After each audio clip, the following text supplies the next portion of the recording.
What's up everyone, and welcome to Lancelot's Nerd Corner, where today we are blessed with the coming of the Lisan al-Gaib, Paul Atreides, Duke of Arrakis, from none other than InArt Collectibles.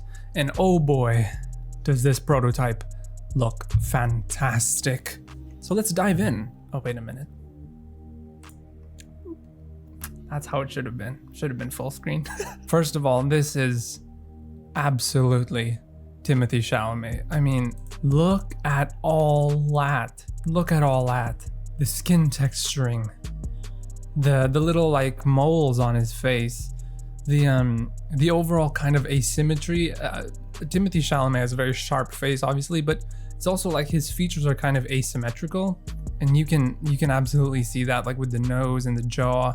Wow, and the eyes especially. I think for me, the eyes really sell it. He has kind of very deep set eyes and a slightly sleepy kind of look, especially when he has like a neutral expression. I think they captured it so well. This is absolutely Lisan al-Gaib. And then, as always with InArt, the rooted hair is just phenomenal. It really is. They knock it out of the park every single time. Here's a little bit of a closer look. I think you can see a little bit more of the skin texturing a bit clearly with this lighting. And look at all the thick layers of hair, just like, oh, InArt's rooted hair is next level. From a slightly different angle, again, you can still absolutely tell that's Timothée Chalamet. Now here's the full figure and costume. And this is the one with the, comes with two sculpts. The sort of normal one, and then one where his head is covered in the still suit look. And just like seeing the entire costume come together is amazing.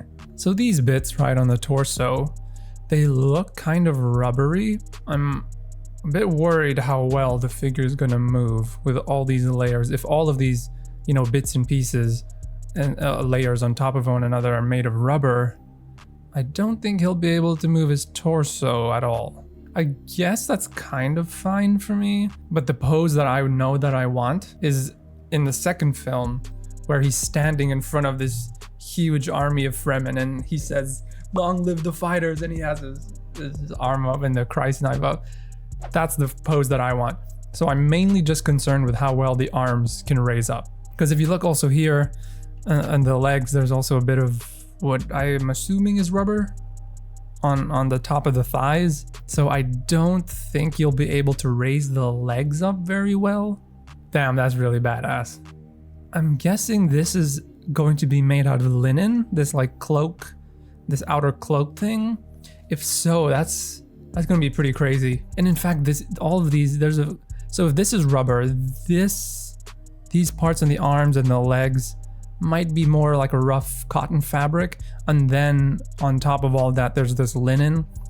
I feel like it's going to provide such a nice tactile experience just handling and posing the figure, just getting to feel all these different materials in one costume. But yeah, this is clearly wired. It has to be, right? There is also a chance this could be plastic, like these sculpted bits underneath. There's some great detail there too. Oh, and there's even some nylon straps over here and here. That is a complex costume. That couldn't have been easy to do in 6 scale. I also love that you can pull the hood up over the head, but sometimes what might happen with these is that the hood becomes a bit too big and it looks kind of goofy. From what we see here, this looks like it's going to be pretty tightly tailored to the head. I also wonder if this is going to be wired. Like, I wonder if there's going to be a wire going from all the way down here and then up and then around the hood and then down the other side. Yeah, so the thickness of this layer over here, you probably won't be able to get a lot of knee bend just because this stuff will start creasing. I don't know if the articulation of this is going to be that great, just based on, what I see from what I'm thinking the materials are of this costume. That looks so dope. I love how the display base, I'm assuming it's magnetic also, because that's kind of InArt's thing, right? And I love how it's in the style of Arakeen architecture. So that is such a nice stylistic detail. Now here's the sculpted hair. So me personally, all the InArt figures that I've gotten and pre-ordered were all sculpted hair. I think the main reason why I'm apprehensive to getting the rooted hair is just because I live in a very hot and humid climate. So I'm afraid that in a couple years, the hair will start to get dry and frizzy and it just won't look good. And, you know, I think it might require a lot of maintenance. And I'm just, in that regard, I'm kind of a lazy collector. I already have too much to deal with pleather maintenance. So I don't know if I really want to do all that rooted hair maintenance, but I think it's undeniable that it completely elevates the head sculpt to a new level. Like, I still do think InArt could use a little bit more work on their sculpted hair, even though I still think this looks really good. Like, I do like how you can see all these different layers of hair falling on top of one another, like going in different directions and stuff. You know, this looks good, but it's undeniable that the rooted hair is just way better. So I'm really kind of torn. Oh, I love how he has one of the hands as the ducal ring, his father's ring. That's a really nice detail. Yeah, this is fantastic. I don't really know what else to say. You know, they've shown a bunch of different angles of the head sculpt. They all look great. Oh, and there's even a little bit of like ribbing in here, right in the inner elbow joint, which again, I'm afraid might restrict the articulation. But as long as, oh, and look at this. It's stitched together here, so I don't know how high he can get the arm raised. I don't know why they have the hooks for riding the sandworm or Shai Hulud, when this, I don't think this was in the first film.